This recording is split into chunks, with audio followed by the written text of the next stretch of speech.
Hello friends, students, जो कोई भी इस वीडियो को देख रहा है उसका मैं हार्दिक अभिनंदन करती हूँ।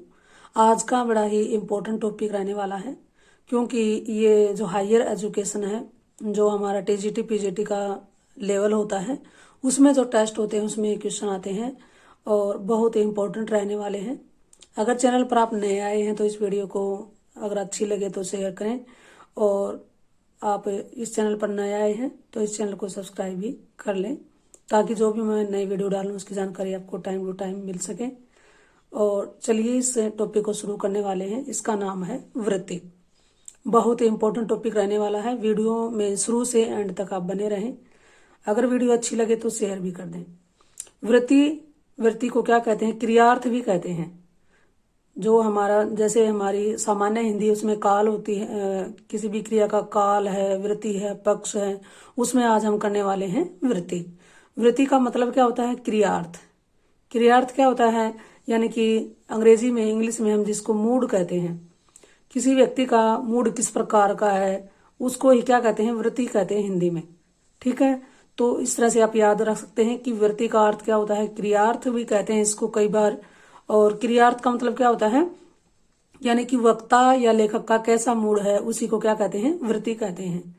अब देखिए, जो वक्ता होता है, वक्ता यानी कि किसी भी वाक्य को बोलने वाला, किसी कथन को कहने वाला, या कोई लेखक होता है, तो उसके अलग अलग मूड देखे गए हैं, अलग अलग उनकी वृत्ति होती है। कभी वह गुस्से में होता है, कभी निश्चितता को दर्शाता है, कभी आज्ञा का भाव रहता है, कभी प्रश्न का भाव रहता है, और कभी संभावना का भाव रहता है। तो ये जितने भी भाव रहते हैं, इन भावों को मिलाकर क्या बनती है? एक वृत्ति बनती है। तो बहुत ही इजी टॉपिक है, लेकिन हम जब सुनते हैं इसके बारे में तो जान नहीं पाते कि वृत्ति क्या है। वृत्ति यानी वक्ता और लेखक का जो मनस्थिति होती है, उसकी जो मन की दशा होती है, उसी को क्या कहते हैं? वृत्ति कहते हैं। तो इसकी डेफिनेशन देखते हैं। क्रिया का वह रूप जो वक्ता या लेखक की मनोवृत्ति या प्रयोजन की ओर संकेत करता है।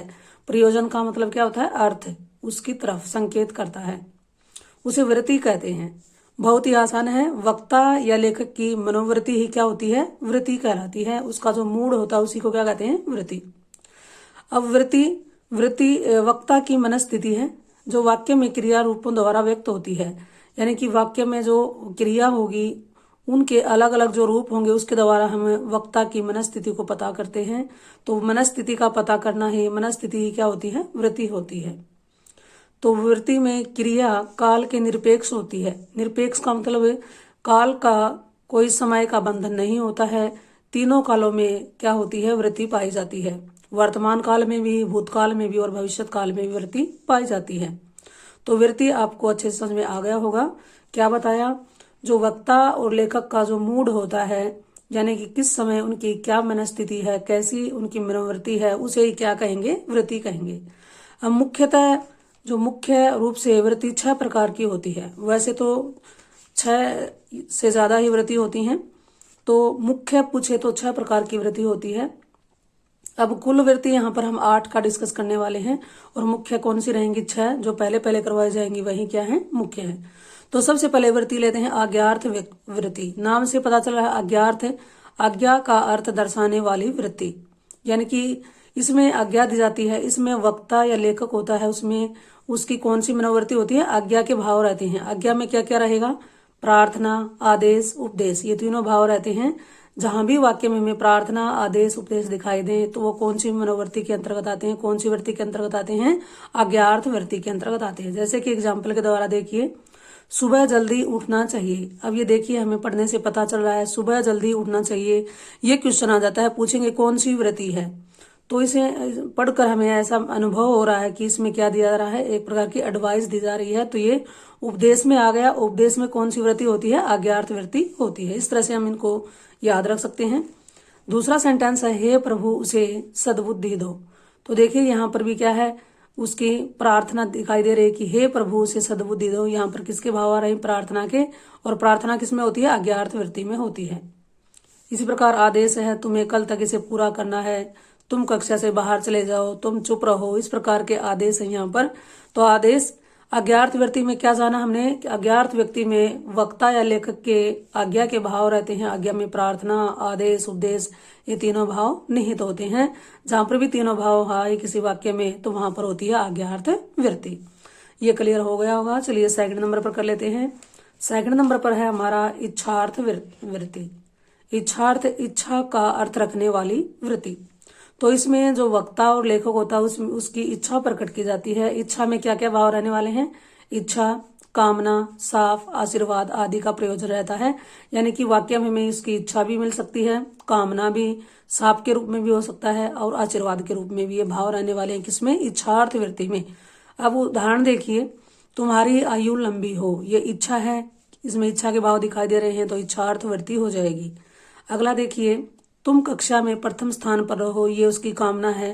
कामना कोई भी हो सकती है, तुम कक्षा में प्रथम स्थान पर रहो, तो ये कौन सी वृत्ति को दर्शा रहा है, इच्छार्थ वृत्ति को।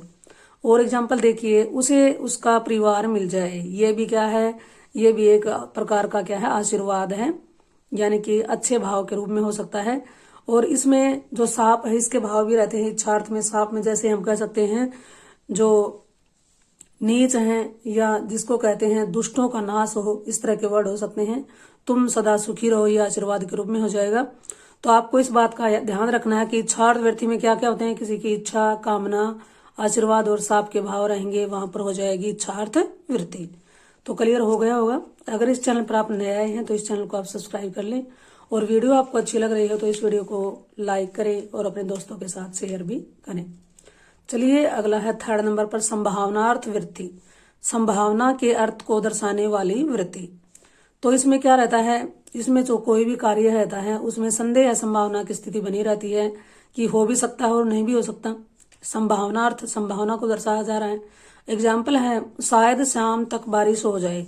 बारिश हो भी सकती है और नहीं भी हो सकती है, शायद लगा हुआ शब्द है तो ये संभावना को दर्शाता है। संभवतः मैं कल न आ जाऊं, हो सकता है मैं कल जाऊं भी और न भी जाऊं, दोनों की कंडीशन है तो यहाँ पर संभावना बन रही है, कंफर्म नहीं है। हो सकता है कि कल तक बिजली आ जाए, यानी कि ऐसी स्थिति हो कि बिजली नहीं आ रही हो कई दिनों से और लोग अनुमान लगा रहे हैं कि हो सकता है कि कल तक बिजली आ जाए। तो जैसे ये शब्द दिखाई दे आपको, शायद, संभवतः, हो सकता है, इस तरह के आपको शब्द दिखाई दे तो वहां पर क्या होता है, कई बार कदाचित शब्द भी हो सकता है, कदाचित राम अभी तक वहीं हो, इस तरह के शब्द होंगे। तो संभावनार्थक वृत्ति में संभावना के अर्थ को दर्शाने वाली वृत्ति होती है, इसमें संदेह संभावना की स्थिति बनी रहती है तो वहां पर होती है संभावनार्थ वृत्ति। तो ये क्लियर हो गया होगा। चलिए अगला फोर्थ नंबर पर कर लेते हैं। बहुत ही आसान सा टॉपिक है लेकिन हम देखते नहीं है, इसको समझते नहीं तो हमें बड़ा मुश्किल लगता है और पेपर में क्वेश्चन जरूर आता है। अगली है निश्चयार्थ वृत्ति, यानी निश्चयता को दर्शाने वाली वृत्ति। किसी भी चीज की निश्चितता को बताती है। क्रिया के जिस रूप से सत्य या असत्य की जांच की जा सकती हो, अर्थात क्रिया सूचना प्रधान हो। जो भी क्रिया होगी वो हमें सूचना देती हुई दिखाई देगी। जैसे एग्जाम्पल देखिए, मुझे कल पाठ पढ़ना पड़ेगा, यानी कि ये क्या है, निश्चयता को दर्शाता है कि आज इतने रोल नंबर तक पाठ पढ़ लिया है, कल अगला रोल नंबर मेरा ही है तो मुझे कल पाठ पढ़ना पड़ेगा, निश्चय है ये। राम ने खाना खा लिया है, ये भी क्या है, निश्चित है कि राम ने खाना खा लिया है। अगली देखिए, 4 कर चुके हैं, प्रश्नार्थ वृत्ति, यानी प्रश्न के अर्थ को दर्शाने वाली वृत्ति। इसमें जब वक्ता या लेखक होता है उसके मन में कोई जिज्ञासा या कोई शंका बनी होती है तो उस समय वह उस जिज्ञासा और शंका को शांत करने के लिए प्रश्न करता है।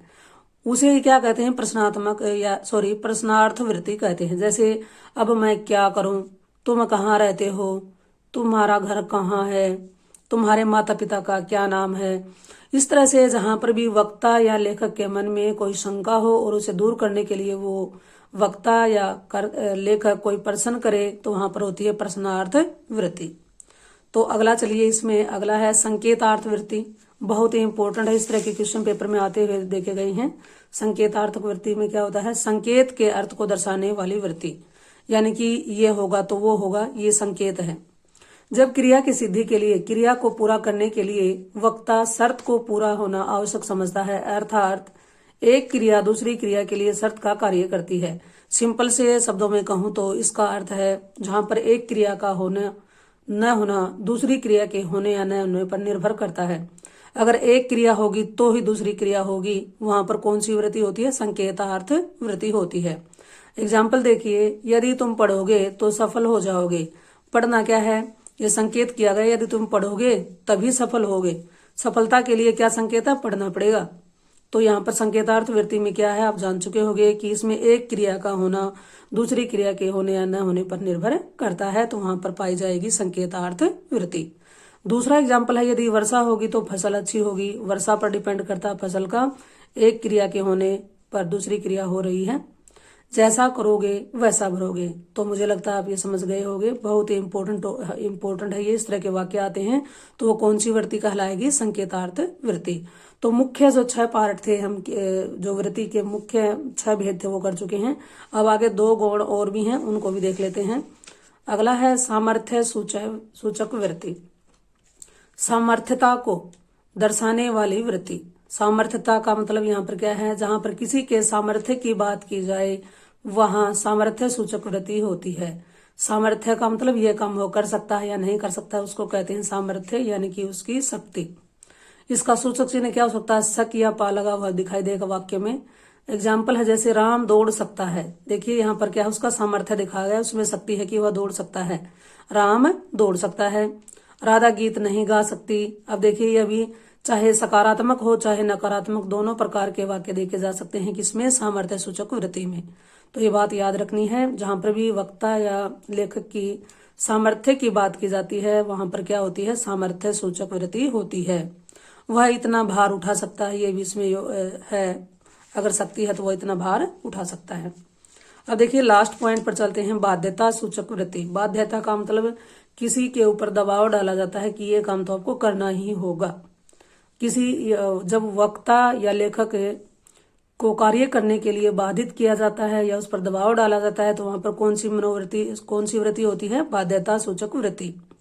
अब एग्जाम्पल देखिए, तुम्हें आज स्कूल जाना ही पड़ेगा। ये क्या है? तुम्हारे ऊपर दबाव है, किस्म का बाध्यता है, तुम्हें आज स्कूल जाना ही जाना है। ठीक है। बुखार की दवा लेनी ही पड़ेगी। इसका क्या मतलब हुआ कि अगर बुखार हो गया तो बाध्यता का है, दवाई लेनी पड़ेगी, तभी आप ठीक हो सकते हैं। बुखार की दवा लेनी ही पड़ेगी, ये भी क्या है? बाध्यता है। नौकरी के लिए दर दर भटकना पड़ता है। अगर किसी के पास नौकरी नहीं, कोई बेरोजगार है, तो उसको क्या है? दर दर की ठोकरें खानी पड़ती हैं, ये भी बाध्यता है। क्योंकि नौकरी नहीं मिलने पर हमें अनेक जो हमारे कष्टों दुखों का सामना करना पड़ता है हमारे जीवन निर्वाह के लिए।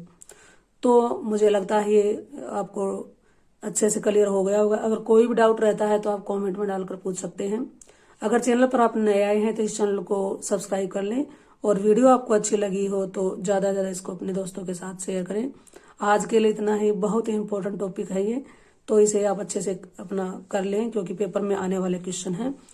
चलिए मिलते हैं नेक्स्ट वीडियो में। थैंक्स।